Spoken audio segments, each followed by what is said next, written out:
subsidized by the taxpayers. And in some respects, perhaps this is the right approach to do it. If I could take us into one other direction just for a minute as well, and perhaps this comes back to one of my areas of interest, because I'm on the Armed Services Committee.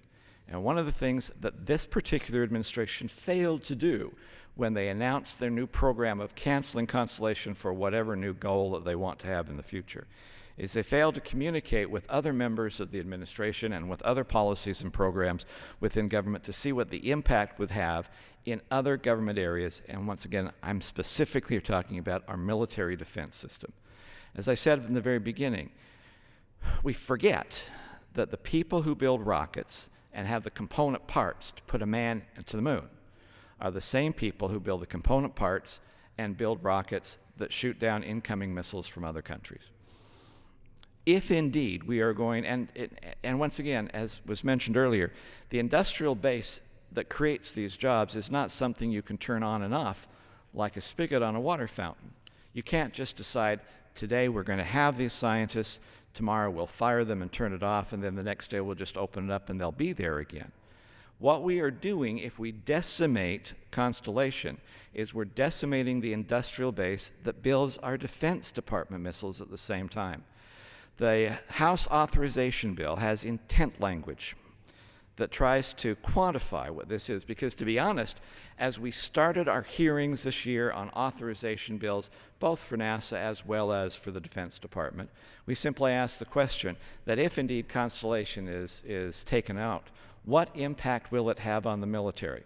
And it was clear that the military had never been broached, they had never talked about this, they had not anticipated it.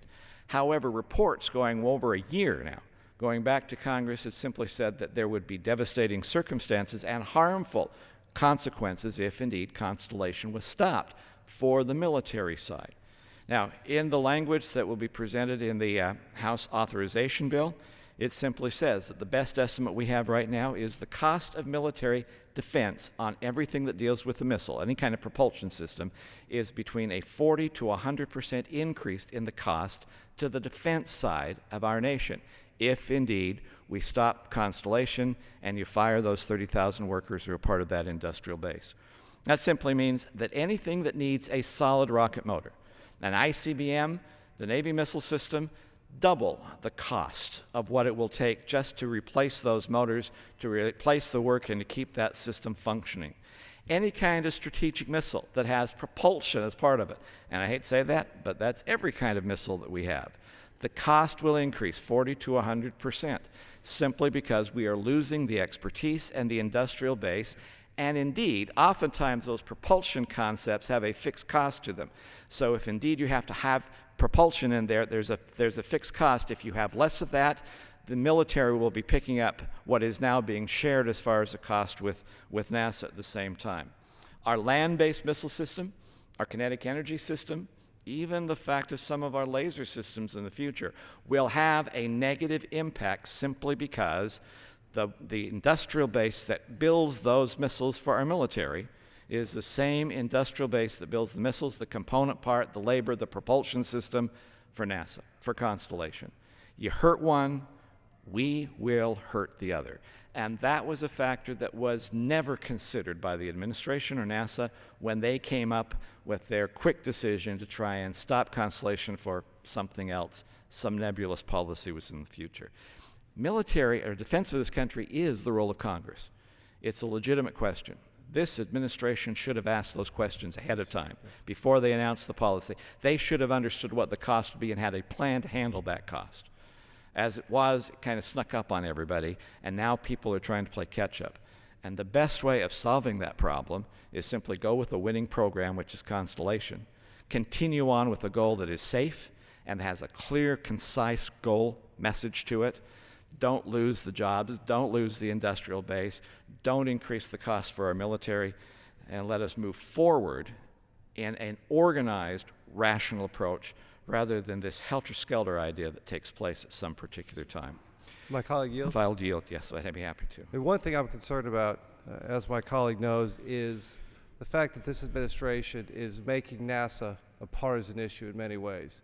as you alluded to, I'm not sure who proposed this budget or who put it together, but they certainly did outreach. It seemed like a very small group of individuals in the White House over at OMB who made these decisions that have dramatic impacts for our nation. As you alluded to, I don't think they talked to any of the defense contractors, particularly the ones that developed the missiles for our strategic nuclear deterrence. As I understood it, nothing. They heard nothing. I represent the Johnson Space Center, the home of human spaceflight. Our center director, when I called him up on the 2nd of February just to sort of get how are people doing, what's the mood there, those type questions, asked him, when did you find out? Pete, I found out about it when you did. I read the paper yesterday. And that's another point. I mean, Congress has the oversight role. We're the power of the purse. And I'm unaware of any outreach from the administration to any member of Congress prior to this decision being made. And I'm a freshman here as a member of Congress, but I've been on the Hill for a number of years, and particularly in the military and the Navy. And one of the standard things was, if you're going to make a radical change in a program, you went and talked to the committees of jurisdiction, the chairman, the ranking member, and sort of at least gave them the courtesy of what you're planning to do. And I'm unaware of anything like that happening. And again, they're playing politics with this thing we're doing with the termination liability, the Anti-Deficiency Act, where they're using, and we think it's unprecedented. We're doing some research to find out if it's ever been done in the past. But as my colleague knows, what's basically done is NASA has told the contractors, you're going to have to hold some money in reserve for termination liability. You can't spend that on developing rockets and human spaceflight. You're going to have to hold that in an account in case things get terminated. And what do the companies have to do? The money they were holding for September 30th is now going to be dried up sometime middle of August. The only solution they have is to lay off those people.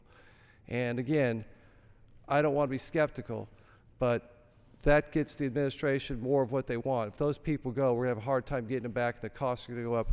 We need to stop this. I mean, we can't make NASA a partisan issue. It's been a bipartisan issue. That's its strength. Every American loves human spaceflight, is proud of America, what we've done in orbit and what we've done on the moon. And we've got to go beyond that. And Constellation, as my colleague alluded to, is the best, most tried way so far to do it. There's no reason to get off that path. I yield back. If I could reclaim the time very briefly here again, and once again, I appreciate you making those points because they are spot on accurate. Congress has made its voice very clear last year when we specifically told NASA, Constellation is our program of record, and you will not cut funding to NASA, or to Constellation. It is very clear that Congress has never changed that position, nor do I think, well, this is speculation, but nor do I think we would, given our own choice of what to do. But as the gentleman from Texas clearly illustrated, there are some things that NASA is doing right now that appear, I don't want to try and ascribe motives, but they appear clearly to try and force the issue, so that by the time Congress goes through its process of coming up with a budget and appropriations process and language directing what the bureaucracies will do, in this case NASA, that this will be a fait accompli. So the idea of withholding the derivatives was not a reduction of their concepts, of their contracts, but it had the same effect. The idea of taking the Constellation manager and reassigning him had a specific effect. And then, as you alluded to, the idea of telling companies that they're going to have to hold out closing costs, which has never been done in NASA before. In fact, there was only one time where Congress did tell them in some way, shape, or form that they needed to close the program down, but that's when Congress told them to close the program down, not when they were trying to close it down before Congress has a chance to react to it. But what that would do is simply force them to fire people now so the industrial base is gone before anything takes place. And that is a strange approach for any kind of executive branch of government to do when the legislative branch has yet to give them any clear direction that that's what we want to do or has spoken. In fact, everything we have said so far is the exact contrary to that. So I appreciate that. That if I could just put one last thing, and then I'll yield to the gentleman from Texas again. The government apparently put out the National Space Policy of the United States today. It's an interesting document. It says that we should have a robust and competitive commercial space sector, which is good. But I promise you, if you take all the jobs away from those who are doing Constellation, there will not be a robust or competitive space program. They say that we should strengthen U.S. leadership in space-related science. And once again, we have said over and over again, if indeed you stop Constellation, you are ceding leadership in space-related science, we're not creating relationship. They say we should retain skilled space professionals. Once again, what is happening today is the exact opposite of this effort or this directive. They say we should reinvigorate U.S. leadership. You don't reinvigorate something if you destroy the program that is our program of record that will move us towards a leadership position. I find this document unusual. Now, I haven't had the chance to read everything that is in it, but certainly certain things come glaring out in the front, in the process of just skimming through it, saying that what we are doing is not necessarily what our words are. If our words here was indeed what our policy is, I'd be very happy and content. But what I see happening is not what this policy statement says that we should be doing. Sometimes I wonder if we really do understand what we are doing in space, and we need to recognize the significance of it, the importance of it, and the importance it has in other aspects of the government and to our citizens and to the future, to inspiring kids. Yeah. I will If yield my back to colleague John. yield very briefly again, I'm just very scared that this administration has turned NASA into a partisan political football, and it's never been that way. Let me read just another quote again from the letter I read earlier. That was put together by Walt Cunningham, who was one of our first return-to-flight astronauts after the Apollo 1 disaster. Walt flew in the next Apollo mission, and he's been very adamant, very clear about how he feels how this change, this radical budget is going to affect our human spaceflight future. Let me just read the 3 paragraphs I think that are most important. Again, Walt and about 30 other astronauts from every program, every human spaceflight program we have, signed this letter. Too many men and women have worked too hard and sacrificed too much to achieve America's preeminence in space, only to see that effort needlessly thrown away. We urge you to demonstrate the vision and the determination necessary to keep our nation at the forefront of human space exploration with ambitious goals and the proper resources to see them through. This is not the time to abandon the promise of space frontier for a lack of will or an unwillingness to pay the price. Yet that's exactly what this budget proposal does. And I'm very scared that this has become a partisan issue that doesn't serve America well, that doesn't serve our future well. As my colleague alluded, Republican Congress endorsed the Constellation, Democrat Congress endorsed the Constellation. You hear people out there say, this was George Bush's plan. Yes, it was his plan, but it's been endorsed by, again, a Republican Congress and a Democrat Congress. It's not Bush's plan, it's America's plan. And we need to see it through. If I could just reclaim for just one particular second right here, once again, and I appreciate you bringing that point out. I think the pushback or the outrage in Congress has been a bipartisan pushback and outrage. Republicans and Democrats alike have said the approach this administration is taking is not necessarily the right approach, because indeed, Constellation is a safer, better system than Space Shuttle. It is the new way forward. It shows what is the best and the brightest that this country has to offer. It is something that makes us good and makes us noble. It is the direction we should go into the future. And for us to back off now for some program that is not clear, is not understandable, has no discernible goals, that's just not the way a country moves forward.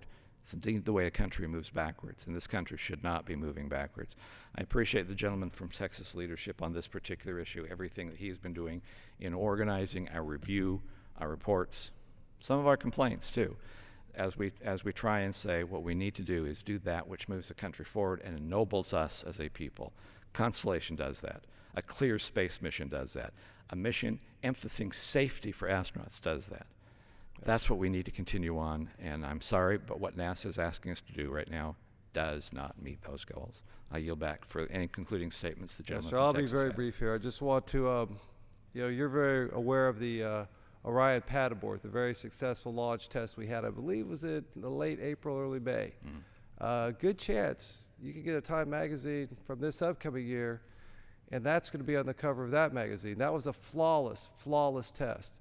In fact, if you remember, the rocket got off the pad so quickly at White Sands that the cameras that are there to track rockets, I mean, they're there to track all rockets, couldn't keep up with it because it was moving so darn fast. And that's the program of record. And I'll just conclude by saying what I tell people all across this country.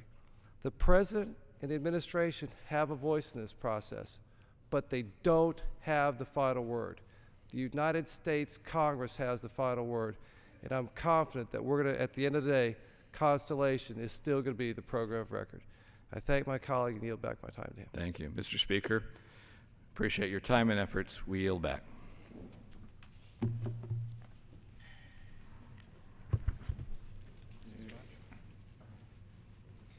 Upon the Speaker's announced policy of January 6, 2009, the gentlewoman from Ohio, Ms. Fudge, is recognized for 60 minutes as the